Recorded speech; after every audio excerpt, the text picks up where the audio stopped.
वाले की घटना की शायद सूखी नहीं कि हिंडौन में के अंदर घटना हो गई। हर सप्ताह एक निर्भया कांड आकार ले रहा है।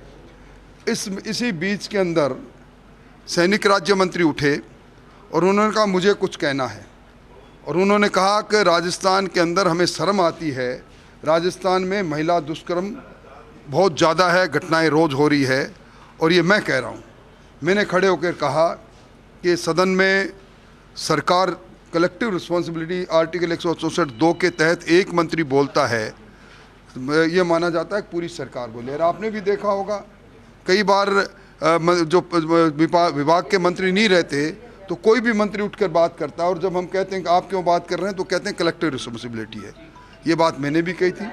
इसका मतलब ये हुआ कि अगर कोई असलियत कहेगा, महिला दुष्कर्म के बारे में कहेगा, तो वो कांग्रेस के मुख्यमंत्री जी को अच्छा नहीं लगेगा। अगर कोई सच्चाई कहेगा वो भी अच्छा नहीं लगेगा। ये पहला मौका है।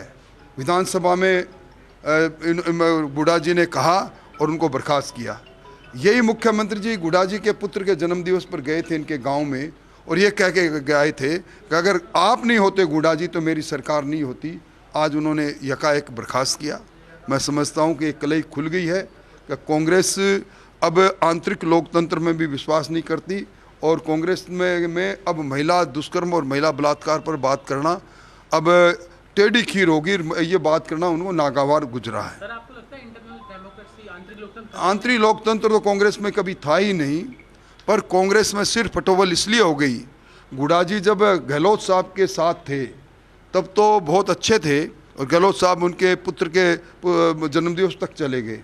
और गुडा जी ने जब पेपर लीक के मामले के अंदर सरकार के को ललकार रहे पूर्व उप मुख्यमंत्री के साथ वो मंच पर चले गए, तो वो दूसरे हो गए। ये निपटाओ अभियान कांग्रेस को निपटाएगा। सर, ये भी कहा था गुडा जी ने कि भ्रष्टाचार जो है वो हमारी सरकार में चरम पे, और हम सब उन्होंने कहा था भ्रष्टाचार चरम पर है, महिला दुष्कर्म चरम पर है, कमीशन चरम पर है, सरकार का अलाइनमेंट खराब है। अरे जिस प्रकार से राजेंद्र गुडा जी को बर्खास्त किया गया, आज जो घटना सदन में हुई थी उसके तुरंत बाद एक्शन लिया गया, किस तरह देखते हैं आप इसको? देखिए, मैं समझता हूं कि राजेंद्र गुडा जी ने जो बात कही वो साफ गोई से कही। उन्होंने कहा कि महिला दुष्कर्म राजस्थान की सरकार को शर्मसार करता है। हमें मणिपुर की घटना से पहले अपनी तरफ देखना चाहिए, और फिर उनको जिस तरह बर्खास्त किया गया, बर्खास्त करना मुख्यमंत्री जी के हाथ की बात है। परंतु मैं समझता हूँ कि उन जिस विषय को उन्होंने उठाया, अब नाराज़गी उनकी यह है कि उन्होंने कैसे कह दिया कि महिला दुष्कर्म में राजस्थान 1 नंबर पर है, जबकि एनसीआरबी के आंकड़े कह रहे हैं 1 नंबर पर है।